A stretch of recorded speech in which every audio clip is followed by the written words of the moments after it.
Python for data analytics lecture 6। और आज हम बात करेंगे अनस्ट्रक्चर्ड डेटा के बारे में। अनस्ट्रक्चर्ड डेटा क्या होता है और इसको किस तरह से हम अपने मकसद के लिए बेहतरीन अंदाज में और बेहतरीन तरीके से इस्तेमाल कर सकते हैं, यही मौजू है हमारे आज के लेक्चर का। तो कोई भी ऐसा डेटा जिसका फॉर्मेट प्री डिफाइंड ना हो, स्ट्रक्चर उसका या उसकी ऑर्गेनाइजेशन जो है डेटा की जनरेशन और उसके स्टोरेज से पहले हमें जिसका तयन करना मुश्किल हो, ऐसे डेटा को हम कहते हैं अनस्ट्रक्चर्ड डेटा। मैं ये एक मिसाल के ज़रिए कोशिश करता हूँ मज़ीद बेहतर तरीके से समझाने की। तसव्वुर कीजिए कि हमारे यहाँ कुछ मेहमान मधु हैं, उन्होंने हमारे घर आना है या आपके घर आना है, तो उनके आने से पहले आप ये अरेंजमेंट करते हैं कि मेहमानों के जो फ़र्ज़ कर लेंगे शूज़ जो हैं, शूज़ के रैक्स जो हैं वो आप अलग बना देते हैं। इसी तरह से उनके कैप्स या हैट्स जो भी आप समझते हैं उनको आप अलग रैक्स में रखेंगे। इसी तरह से अगर उन्होंने किसी ने ग्लासेस वगैरह पहने हुए हैं तो वो उनके ग्लासेस आप अलग रैक्स में रखवा देंगे। और अगर किसी ने कोई और ओवरकोट या जर्सी या इस किस्म की कोई चीज़ें पहनी हुई हैं, उनको हम कोशिश करेंगे कि एक अलग रैक में रखवा दें। अब आपको मालूम है कि आपके पास जो आने वाले मेहमान हैं हो सकती है और ये आप रैक्स उस तादाद के मुताबिक बनवाएंगे। जब वो मेहमान आपके घर आते हैं तो आप क्या करते हैं, हर मेहमान जो है अपना कोई इसमें शूज़ रखना शुरू कर देते हैं एक एक करके, ठीक है ना। दूसरे में वही मेहमान उनके हैट्स हैं, अंदर घर में नहीं ले जा सकते तो हैट्स यहाँ रखना शुरू कर देंगे। गो के हर एक के शू का डिज़ाइन अलग होगा, गो के हर एक के शू का डिज़ाइन हो सकता है रंग भी मुख्तलिफ हो। इसी तरह से हैट, ग्लव्स जो हैं या ग्लासेस जो हैं वो उनके भी अलग अलग डिज़ाइन और अलग अलग कलर्स हो सकते हैं। यहाँ ग्लव्स आ गए आपके, और इसी तरह से ओवरकोट वगैरह जो है वो लोग हर इस कैबिनेट में यहाँ लगाएंगे। अब ये मेहमान आने से पहले आपने इनका सामान मुख्तलिफ इनके जो वेरिएबल्स थे उनको स्टोर करने के लिए जगह तयन कर ली थी। तो ये सारे के सारे मेहमान, इनको हम कहेंगे ये स्ट्रक्चर्ड हैं। पहले से सोचे हुए फॉर्मेट के ज़रिए आपने इनके जो मुख्तलिफ वेरिएबल्स थे, इनकी जो मुख्तलिफ चीज़ें थी, उनको आपने घर में स्टोर करवा लिया। अब आपको अगर मिसाल के तौर पर अगर आप देखना चाहते हैं कि कितने मेहमानों ने ब्लैक कलर के शूज़ पहने हैं तो आपको यहाँ से पता लग जाएगा।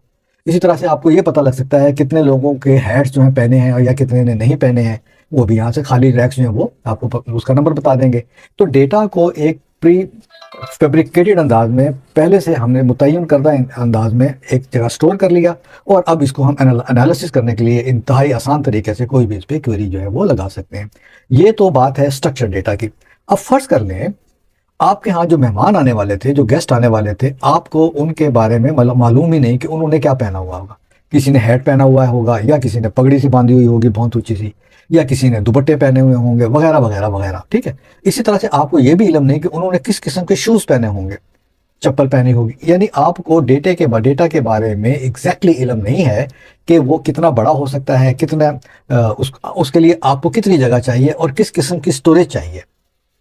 आप क्या करते हैं, आप इस तमाम के तमाम मामलात को, आप सारी चीज़ों को आप ओपन कर देते हैं, खुला छोड़ देते हैं।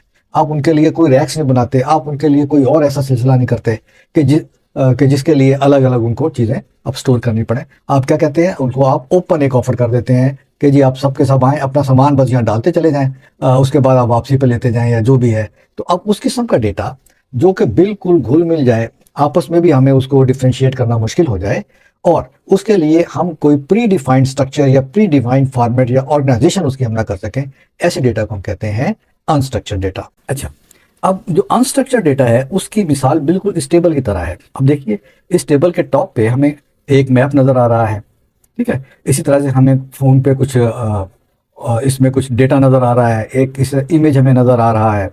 इसी तरह से हमें यहाँ पे कुछ पासपोर्ट ये कैमरा है, इसका मतलब है वीडियोज़ इसके अंदर होंगी। ये आपके पास कोई SD कार्ड है, इसके अंदर भी कुछ डेटा होगा।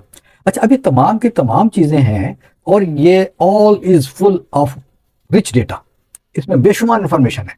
लेकिन इस डेटा का फॉर्मेट कुछ ऐसा है कि कंप्यूटर इसको देख के कुछ भी समझ नहीं पाएगा। हम खुद अगर एज ए ह्यूमन देखें तो हमें तो कुछ समझ में आ रहा है ना कि ये मैप है, कहाँ का मैप है और उस पर कहाँ कहाँ के रास्ते बने हुए हैं। लेकिन कंप्यूटर के सामने अगर ये मैप ऐसे रख देता हूँ, इसको कुछ समझ नहीं आएगी। तो कंप्यूटर को डेटा देखकर ही हम उससे कोई पॉजिटिव इंसाइट्स उससे ले सकते हैं। तो ऐसा डेटा जो कि हो तो full of details, rich in details हो, और उसके अंदर बहुत सारी ऐसी मालूमात हों जो कि हमें चाहिए हैं अपने मुस्तकबिल की प्लानिंग के लिए। लेकिन अनफॉर्चुनेटली, बदकिस्मती से हम उसको इस काबिल ना बना सकते हो कि कंप्यूटर उसे रीड कर सके। ऐसा डेटा जो है वो होता है अनस्ट्रक्चर्ड डेटा। ये एक अनस्ट्रक्चर्ड डेटा की आप इसको एक मिसाल कह सकते हैं। अनस्ट्रक्चर्ड डेटा मुख्तलिफ किस्म का होता है। इसमें टेक्स्ट डॉक्यूमेंट्स, इनकी मिसाल अभी हम समझने की कोशिश करते हैं। Emails, images, audio files, video files, log files, sensor का डेटा है और सोशल मीडिया का डेटा है। इसके अलावा भी बेशुमार फॉर्म्स होती हैं, लेकिन बुनियादी तौर पर इसको हम कह सकते हैं कि इसका जो सोर्सेज हैं दो किस्म के हो सकते हैं।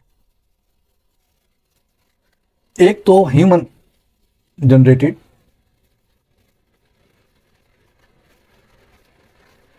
और दूसरा होता है मशीन जनरेटेड।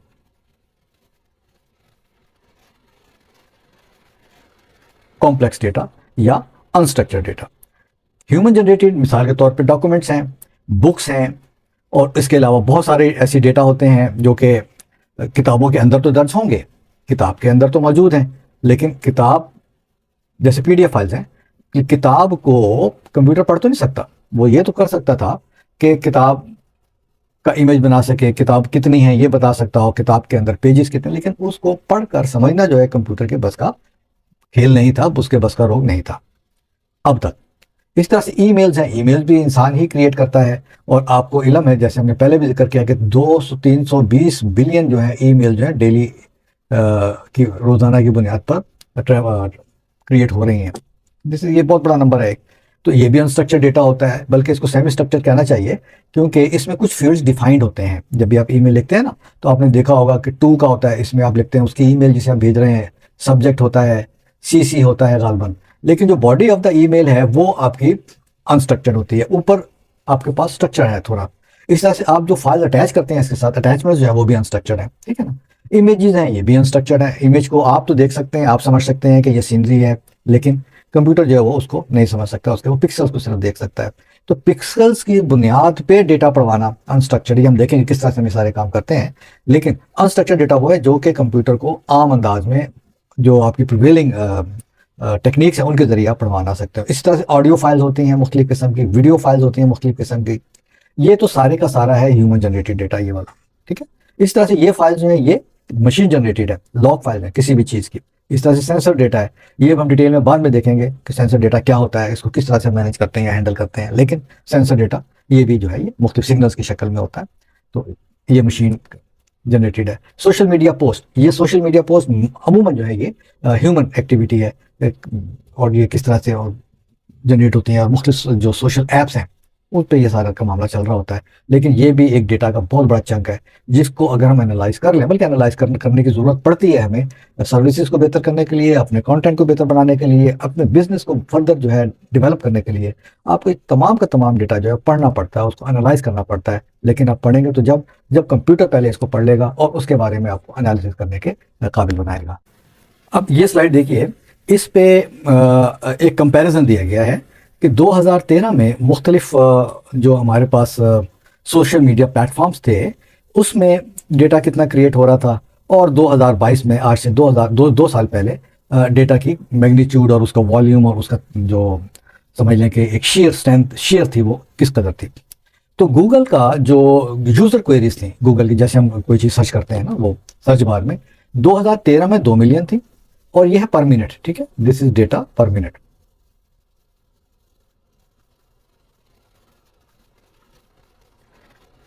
और 2022 में, यानी तकरीबन समझ लें कि 9 साल के अरसे में, इन 9 ईयर्स गैप, ये कितनी हो गई है, 6 मिलियन के करीब हो गई, यानी 3 टाइम्स जो है ये बढ़ गई हैं, ठीक। इसी तरह से यूट्यूब में जो पर मिनट जो वीडियोस अपलोड होती थी वो थी 48 hours per minute, 48 hours per minute, और 2022 में ये है 500 आवर्स पर मिनट, यानी 10 टाइम्स जो है ये इंक्रीज हुआ है इसमें डेटा में, और ये बड़ी तेजी से एक्सपोनेंशियली बढ़ रहा है।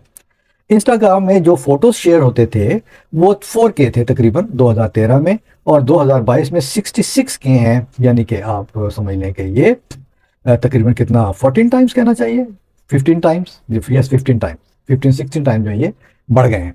इसी तरह से ट्विटर में ट्वीट्स जो होते थे 100K थे तकरीबन, और आज वो 4 टाइम्स तकरीबन 2013 के दिन तो 4 गुना ज़्यादा पर मिनट है, पर आवर नहीं है ये, पर डे नहीं है ये, पर मिनट की बात हो रही है। सो जस्ट इमेजिन कि डेटा का वॉल्यूम कितना ज़्यादा है।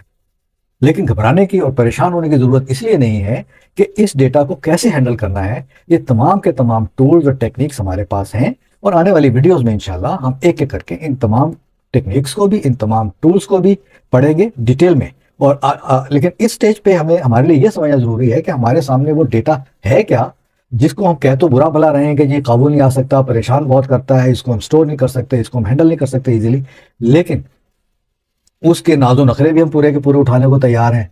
उसकी वजह है इसके अंदर पोशीदा जो राज हैं, जो इनसाइट्स हैं, जो वैल्यू है इस डेटा की, वो जब तक हम इसको एनालाइज नहीं कर सकते, जब तक ये डेटा हमारे लिए सिफर है। लेकिन अगर इस डेटा से हम इसकी वैल्यू निकाल सकते हैं तो ये हमारे लिए मोर देन गोल्ड है। इसको गोल्ड माइन इसीलिए कहते हैं इन्फॉर्मेशन को।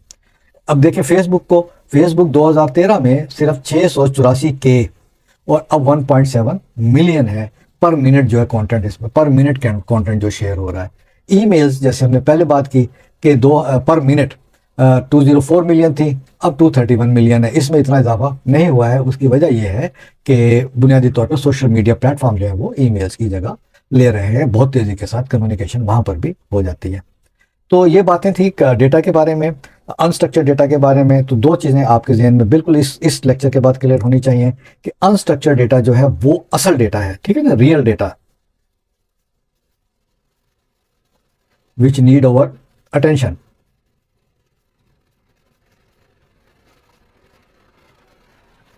ठीक है, और जो अनस्ट्रक्चर्ड डेटा है वो टोटल डेटा का तकरीबन 80% के करीब है।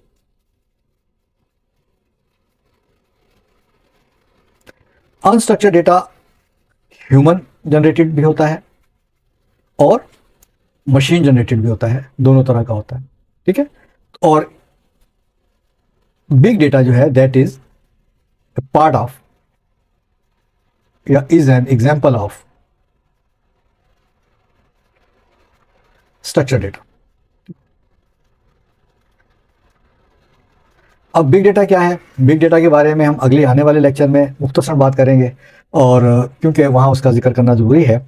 और अगले लेक्चर में इंशाल्लाह हम देखने जा रहे हैं कि ये मुख्तलिफ़ किस्म के जो डेटा टाइप्स हैं, स्ट्रक्चर, अनस्ट्रक्चर और सेमी स्ट्रक्चर। ठीक है, स्ट्रक्चर फिर मैं अर्ज कर दूँ, सेमी स्ट्रक्चर और अनस्ट्रक्चर्ड, इन तीनों के लिए मुख्तलिफ फॉर्मेट्स क्या होते हैं और इसको हम किस तरीके से क्लासीफाई कर सकते हैं इन अ बेटर वे।